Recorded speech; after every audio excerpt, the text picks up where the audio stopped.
வணக்கம்.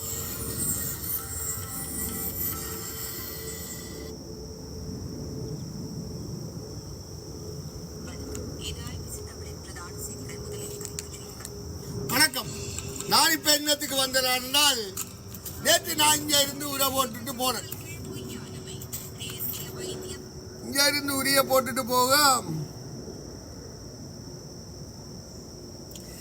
அங்க ஷெல்டருக்கு போனேன். ஷெல்டருக்கு போன உடனே முதல் கேஷ் ஒர்க்கராயிருந்து இந்த கராச்சை செட் பண்ணி எலிகுடி இருந்த வீட்டை கராச்சை செட் பண்ணி தந்தவா அவதான்.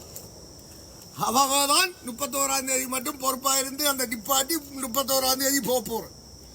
இதுக்குள்ளதான் சுடலை சாம்பல் போட்டது, டேவிட் கூத்து நடத்தினது, அது வேற பிரச்சனை. டேவிட் போட்டு வந்த